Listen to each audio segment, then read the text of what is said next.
Olá pessoal, sou Joel Moraes, mais uma vez do podcast do Mundo Plus. E hoje fiquei muito inspirado para falar e para criar esse podcast, exatamente por ter sido o dia que o Brasil inteiro está falando do resultado da seleção brasileira na Copa do Mundo, das semifinais.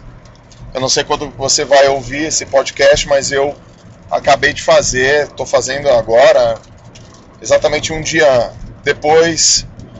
Para variar, estou na estrada, indo fazer um trabalho de coaching com um time de futebol que eu trabalho, São Carlos, e me veio a vontade, me veio o desejo de produzir isso.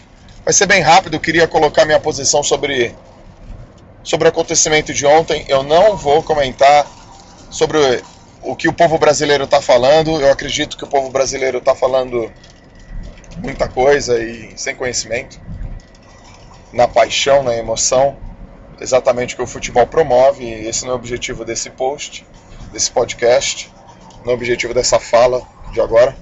O objetivo é rapidamente falar sobre o termo que muitas pessoas começaram a falar ontem, apagão. Esse apagão, esse breakout que deu aqui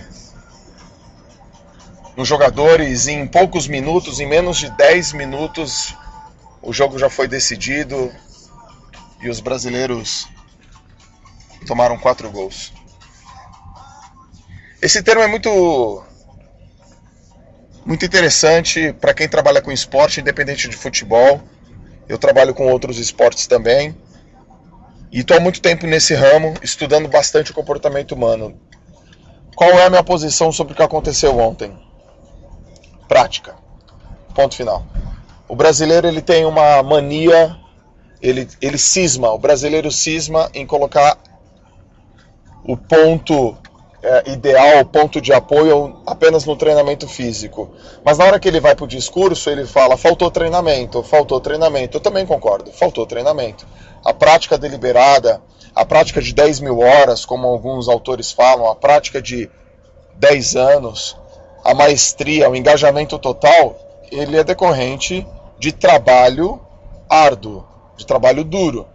E aí é muito fácil você falar que esses jogadores, que faltou para esses jogadores treinamento físico. Não faltou treinamento físico, faltou também treinamento físico. Faltou outras variáveis do treinamento. O que a Alemanha tem de sobra, que é cultural no país. Faltou treinamento mental, com certeza absoluta. Quem é atleta, quem não é atleta sabe disso. Como é que eu reajo após um primeiro gol que eu não esperava? Como é que eu reajo após um segundo gol que eu não esperava?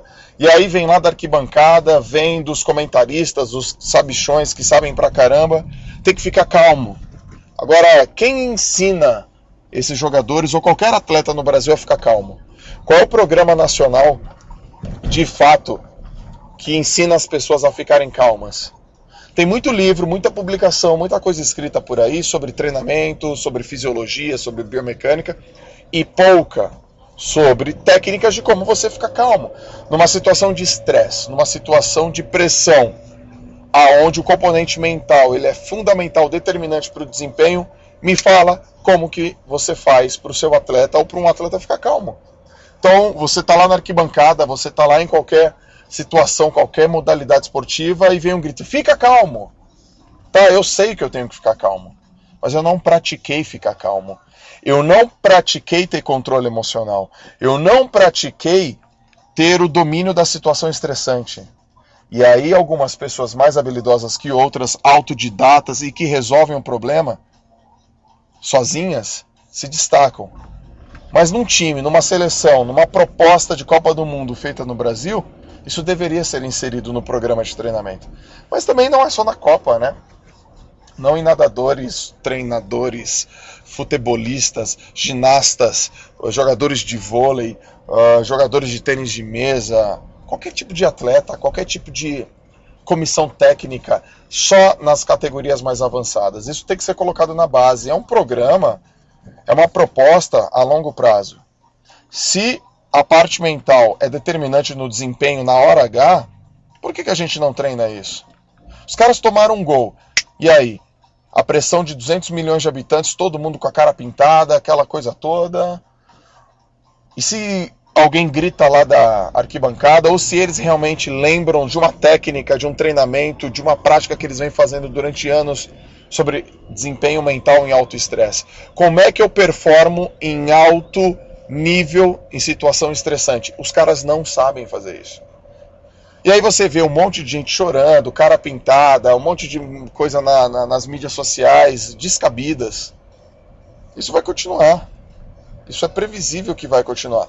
E outras entidades, outros países que têm isso na sua cultura, vão se sobressair. A gente não pode ficar dependendo só de talentos individuais, que sim, existem talentos individuais. Pessoas que procuram isso por si só. A gente precisa construir uma mentalidade para isso. Eu fui atleta, eu fui nadador e muitas vezes na minha carreira eu pequei por fraqueza emocional. Eu não tive competência emocional. E por isso eu me empenho demais com as pessoas que eu trabalho em produzir pelo menos discussões que falam sobre esse assunto. Eles não conseguiram desempenhar em alto estresse porque eles não estavam preparados para desempenhar em alto estresse. Ponto. Numa situação estressante, o time quer ganhar a Copa, todo mundo quer ganhar a Copa. Veio um gol, veio uma falha. E como é que eu reestruturo? Eles não conseguiram.